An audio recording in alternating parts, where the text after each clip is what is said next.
India और Canada के dispute के चलते फाइनली 41 डिप्लोमेट्स हैं जो वो इंडिया को छोड़ के और वापस कनाडा चले गए हैं। इस वीडियो में हम बात करेंगे कि ये 41 डिप्लोमेट्स के वापस जाने से कनेडियन इमिग्रेशन पे क्या इम्पैक्ट हुआ है और आने वाले टाइम में क्या इम्पैक्ट होगा।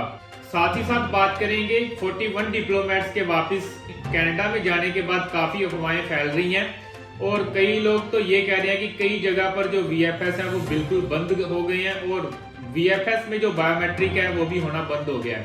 काफी स्टूडेंट्स की बार बार कॉल आ रही है और कह रहे हैं कि चंडीगढ़ में जो बायोमेट्रिक है वो होने बंद हो चुके हैं। तो इस वीडियो में सारी चीजों के बारे में डिस्कस करेंगे, कितनी सच्चाई है और कितनी अफवाहें हैं, सारी चीजें इस वीडियो में डिस्कस करेंगे। स्टार्ट करते हैं आज की वीडियो।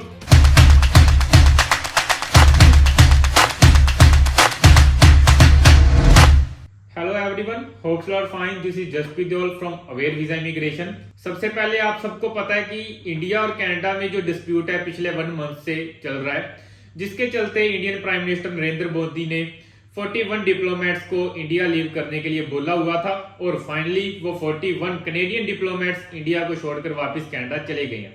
इसके बाद कनेडियन प्राइम मिनिस्टर ट्रूडो ने अपना बयान दिया है जिसमें उन्होंने बताया है कि अब इंडिया में जो न्यू दिल्ली है वहीं पे सिर्फ इन पर्सन जो सर्विसेज हैं वो कैरी ऑन होगी। इसके अलावा 3 से 4 वीएफएस सेंटर ऐसे हैं जहां पर इन पर्सन जो सर्विसेज हैं उसको शट डाउन कर दिया गया है। जब से ट्रूडो ने ये बयान दिया है तब से काफी पीपल यही बात बोल रहे हैं कि इंडिया में कई वीएफएस सेंटर हैं जो वो बंद हो चुके हैं, लेकिन ऐसा बिल्कुल नहीं है। जैसे कि Canadian prime minister Justin Trudeau ने बताया कि जो इन पर्सन सर्विस है वही शट डाउन की गई है।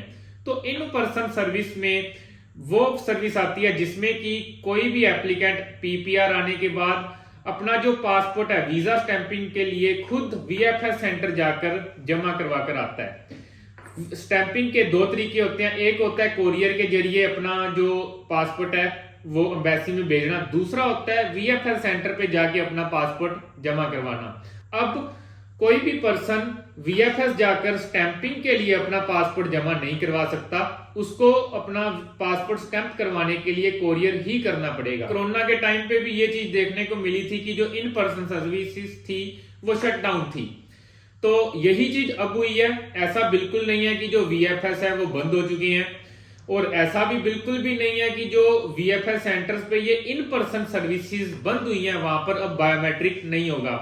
अब भी स्टूडेंट्स चंडीगढ़ जा रहे हैं और अपने जो बायोमेट्रिक्स हैं वो करवा रहे हैं। इस वीक भी हमारे 3 से 4 स्टूडेंट्स ने अपने जो बायोमेट्रिक हैं वो चंडीगढ़ करवाए हैं। तो ये बिल्कुल अफवाह है कि चंडीगढ़ में जो बायोमेट्रिक्स हैं वो होने बंद हो चुके हैं। तो आपको अफवाहों से बचना होगा और आपको ऑथेंटिक और जेन्युइन इंफॉर्मेशन के साथ अपडेट रहना होगा ताकि आपके केस के ऊपर कोई भी बुरा असर ना पड़े। अब बात करेंगे कि क्या ये जो 41 डिप्लोमेट्स वापस गए हैं इसका जो असर है कनेडियन इमिग्रेशन की जो फाइलिंग प्रोसेसिंग है उसके ऊपर पड़ेगा या फिर नहीं पड़ेगा। काफी लोग ये कह रहे हैं कि अब जो कनाडा के वीजाज आने हैं बिल्कुल ही बंद हो जाएंगे, जैसा कि वो पहले भी कह रहे थे जब से ये डिस्प्यूट स्टार्ट हुआ था। लेकिन मैं आपको बताना चाहूंगा कि ऐसा बिल्कुल भी नहीं है। इंडियन एप्लीकेंट्स की जो मोस्टली एप्लीकेशन है वो आउट ऑफ इंडिया प्रोसेस होती हैं, वो इंडिया के अंदर ज्यादा प्रोसेस नहीं होती। हालांकि कुछ एक एप्लीकेशंस हैं जो इंडिया में जो कैनेडियन एम्बेसी है वहां पे भी प्रोसेस होती हैं, लेकिन मोस्टली जो एप्लीकेशन है वो out of India he process होती हैं। 41 डिप्लोमेट्स के कनाडा वापस जाने से जो भी एप्लीकेशन है आउट ऑफ इंडिया प्रोसेस होती हैं उनके ऊपर 1% भी असर है जो वो नहीं पड़ेगा। सेकेंडली, जो भी एप्लीकेशंस इंडिया में प्रोसेस हो रही हैं वो जो एप्लीकेशन है एम्बेसी में प्रोसेस होती हैं, ना कि वीएफएस सेंटर्स पे। अगर वीएफएस की इन पर्सन सर्विसेज क्लोज हुई है तो उसका मतलब ये नहीं है कि जो वीजा एप्लीकेशन प्रोसेसिंग है वो फैक्ट होगी।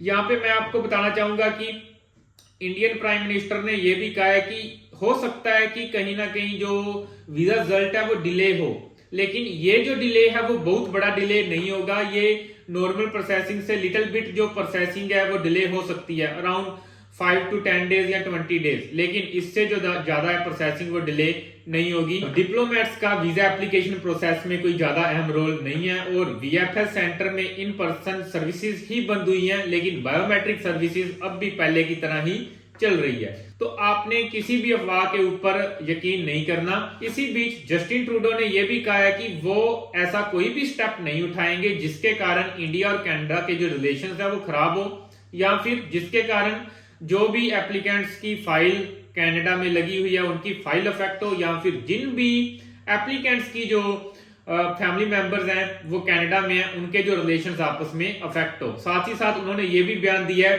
कि इंडिया ने जो 41 डिप्लोमेट्स को वापस कनाडा में भेजा है वो बिल्कुल भी बढ़िया डिसीजन नहीं है, और इंडिया के इसके कारण उन लोगों को सफर करना पड़ सकता है जो इंडिया से जाकर कनाडा के सिटीजन बने हैं। फाइनली 41 डिप्लोमेट्स के वापस कनाडा जाने से वीजा एप्लीकेशन के ऊपर कोई ज्यादा असर नहीं है। फाइनली मैं आपको यही कहूंगा कि 41 डिप्लोमेट्स के वापस कनाडा जाने से वीजा फाइलिंग प्रोसेस पे ज्यादा फर्क बिल्कुल भी नहीं पड़ेगा।